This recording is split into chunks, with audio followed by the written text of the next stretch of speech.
4 PM news network पे दोस्तों आपका स्वागत है। मैं हूं आपके साथ राशिद ज़हीर।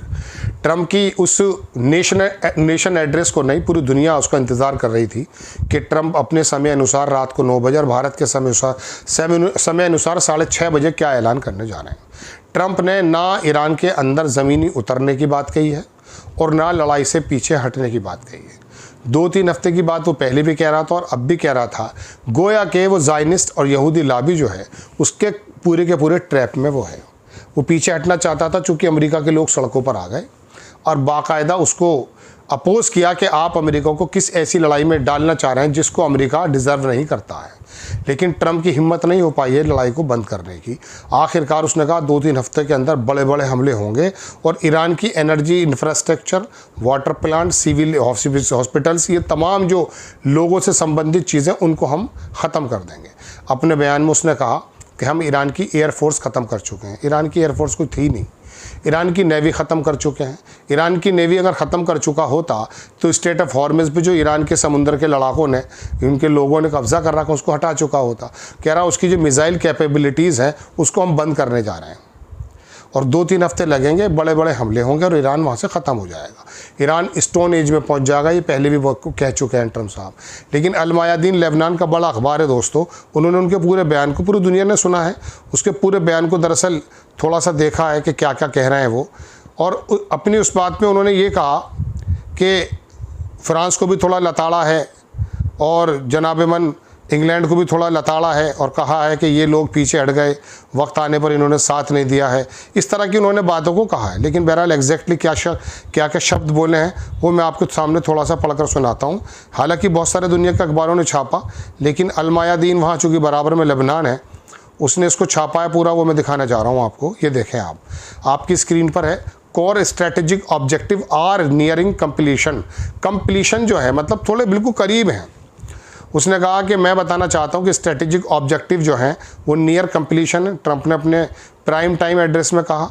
आगे ट्रंप ने कहा कि वो रिपीट कर रहे हैं बराबर कि ईरान की जो नेवी है और एयरफोर्स वर डिस्ट्रॉयड, ख़त्म हो चुकी है। Their missile launching capabilities were depleted, उनकी जो मिसाइल हैं वो पूरी तरह से ख़त्म हो चुके हैं। लेकिन तेहरान जो है वो कंटिन्यू लॉन्च कर रहा है missile unprecedented raid towards US Israel asset in the reason.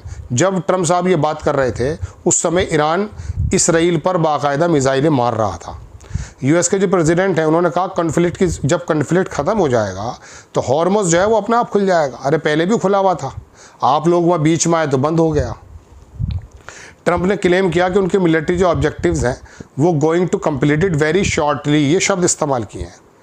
US military will attack hard over next 2 और 3 वीक्स। अमेरिका की जो आर्मी है वो बड़ा हार्ड अटैक करेगी 2 या 3 हफ्तों के बारे में। यही बात उन्होंने पहले भी कही थी। वर्थ नथिंग दीज क्लेम, ये जो क्लेम्स हैं ट्रंप के, अखबार लिखता कि ये बिल्कुल बेकार हैं। ट्रंप का जो एडमिनिस्ट्रेशन है वो फर्स्ट वीक पहले दिन से यही बात कह रहा है। दीज क्लेम जो है को US navy remains incapable crossing, US की जो नेवी है वो इनकैपेबल है स्टेट ऑफ हॉर्मुज़ को कब्ज़ा करने पर। यूएस की जो एयर फोर्सेस है वो बराबर स्ट्रक कर रहे हैं ईरान पर। ईरान के जो मिसाइलें कंटिन्यू हैं rain down US Israeli base in region. Iran के भी बराबर हमले वो कर रहे हैं। अब देखें दूसरी खबर एक और।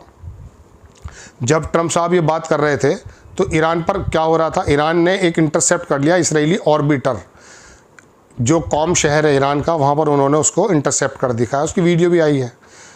हिजबुल्ला की तरफ से हमले बराबर हैं और हिजबुल्ला, प्रोफेसर मरांडी हैं ईरान के, उनका कल इंटरव्यू में छपा अल मयादीन में, उन्होंने कहा कि why Iran is done playing. उसने, ईरान ने पुरानी किताबों के मुताबिक जो लड़ाई है उसको बिल्कुल उलट जा करके स्टेट ऑफ हॉर्मुज़ पर कब्ज़ा क्यों किया है। उसकी वजह यह है कि गल्फ़ की जो कंट्रीज़ हैं उन्होंने बड़ा नुकसान पहुँचाया चूँकि उनके वहाँ बेसेस हैं और इस बात का जवाब लड़ाई ख़त्म होने के बाद उनको देना पड़ेगा।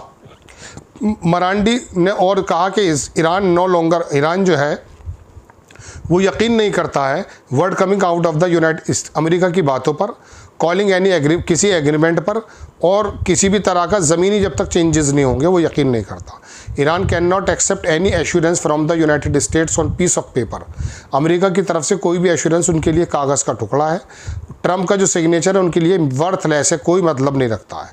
ये ईरान का मौक़िफ़ बयान करते रहते हैं। इधर देखें आप, 72 इसराइली जो हैं फ़ौजी वो इंजर्ड हो गए 24 पिछले 24 और घंटे में।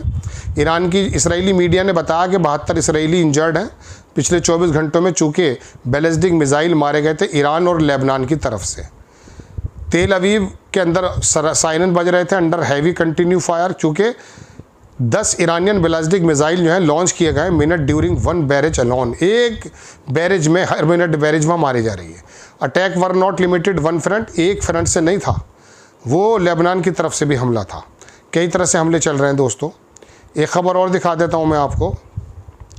सऊदी अरेबिया ने एक्चुअली अपना जो एक्सपोर्ट था वो 50% मार्च में ख़त्म हो गया, चूँकि रास्ता ही नहीं बचा है। ये स्पोक्स पर्सन है नेशनल सिक्योरिटी कमेटी के ईरान पार्लियामेंट के, इब्राहिम राजाई। इन्होंने डिसमस किया है इस बात को लेकर के यूएस के डोनाल्ड ट्रम्प जो है वो ये कह रहा कि ये ट्रम्प को बोला Trump nonsense is not worth paying attention to. इसकी बातों पर कोई ध्यान मत दो, क्योंकि जब शुक्रवार आता नया बयान दे देता, मंडे आता तब नया बयान दे देता, मार्केट को मैनिपुलेट करने के लिए काम करता है। या अमेरिका का राष्ट्रपति ना हो करके ये तो सेंसेक्स का दलाल नज़र आता है, ऐसा लोगों का कहना है। ट्रंप ने कहा कि उनने क्लेम किया कि ईरान ने अप्रोच किया था उन्हें कि बाद फीस सिफार के लिए बात की जाए। उसने कहा बेवकूफ़ी और झूठी बात है। हॉर्मज़ स्ट्रेट ओपन है, फ्री है और क्लियर है। उसने कहा कि क्लियर है, ऐसा भी नहीं है, हमारी मर्ज़ी के मुताबिक वहाँ काम बनेगा। खबर देखें एक और, ये पहली बार हिजबुल्लाह यानी कि लेबनान की तरफ से एक नई तरह की मिसाइल मारी गई है, इसका डी। ये नया तरीका का लॉन्च है। अभी ईरान ने तो नए नए बयान वो चीज़ें लॉन्च नहीं की है। ये ईरान की तरफ से जो बयान है प्रवक्ता का वो आया है कि प्रेसिडेंट ट्रंप का जो स्टेटमेंट है कि ईरान ने रिक्वेस्ट की थी सीज़ फायर की, फॉल्स एंड बेसलेस। ईरान ने डिनाई किया है क्लेम यूएस प्रेसिडेंट डोनाल्ड का कि हमने रिक्वेस्ट की। वो सीज़ फायर की तो बात ही नहीं कर रहा है। वो कह रहा है कि साहब आप आकर के सीधा सीधा हमसे एक ऐसा मुआहदा कराएं जिसके अंदर दुनिया के लोग गारंटी दें। कुछ और ख़बरें हैं दोस्तों, वो भी मैं आपको दिखा देता हूँ। पिछले 4-5 दिन में जो ट्रंप ने अपने सोशल साइट पर लिखा था ना, लगभग वही बात आकर उसने कही है। ऑस्ट्रेलिया के प्राइम मिनिस्टर आए हैं और उन्होंने आकर कहा कि ट्रेन और बस का इस्तेमाल करें, चूँकि आने वाला वक्त जो है हॉर्मुज़ की वजह से बड़ा सख्त आने वाला है। भारत के लोगों को भी सोचना चाहिए। न्यूयॉर्क टाइम्स ने छापा है कि ईरान ने जो है ट्रंप को मिडिल फिंगर रिजेक्ट कर दिया ऐसी सब तरह के नेगोशिएशन। न्यूयॉर्क टाइम्स ने छापा कि यूएस इंटेलिजेंस ने कहा कि ईरान की जो गवर्नमेंट है is not currently willing to engage substantial negotiation over ending the US Israeli war. किसी भी प्रकार की वॉर को ख़त्म करने का किसी प्रकार का प्रपोजल नेगोशिएशन ख़त्म कर दिया ईरान ने। ये न्यूयॉर्क टाइम्स ने छापा है। दरअसल वॉल स्ट्रीट जर्नल हुआ, फॉक्स न्यूज़ हुआ, ये मानकर चलो ये ट्रंप के माउथ पीस है, लेकिन ये न्यूयॉर्क टाइम्स जो है इसकी खबर बड़ी रिलायबल रहती है। ईरान इस बात का यकीन करता है कि उसे अपना स्ट्रॉन्ग पोजीशन लेगा, does not have exceed to America diplomatic demands, willing to keep channels open. उन्होंने कहा बाकी जगह से ट्रंप का बयान भी आया है, उसने कहा अगर मैं नहीं होता तो इसराइल भी नहीं होता। बताइए, इसराइल तो बहुत सालों से बना दिया गया था भाई ज़ायनिस्ट की वजह से, तुम्हारा कोई वजूद थोड़ी ना है इसके अंदर। खैर उन्होंने फ्रांस को और इंग्लैंड को भी लताड़ा है और बुरे हालात कर दिए हैं साहब। एक ख़बर और देख लीजिए, शिप दैट वांट टू, जो स्टेट ऑफ हॉर्मुज़ से गुजर रहे हैं शिप, उनसे पूछा जा रहा है कि यूएन के अंदर पे करोगे या नहीं। खबर लगा दी है। लड़ाई दरअसल इसी की है। अमेरिका ने कहा कि हमारा 1% तेज़ गुजरता, हमें ज़रूरत नहीं है। ज़रूरत तो है, अगर वहाँ पर पेट्रो डॉलर हटकर पेट्रो युआन लग गया तो अमेरिका की हालत ख़राब हो जाएगी। जय हिंद।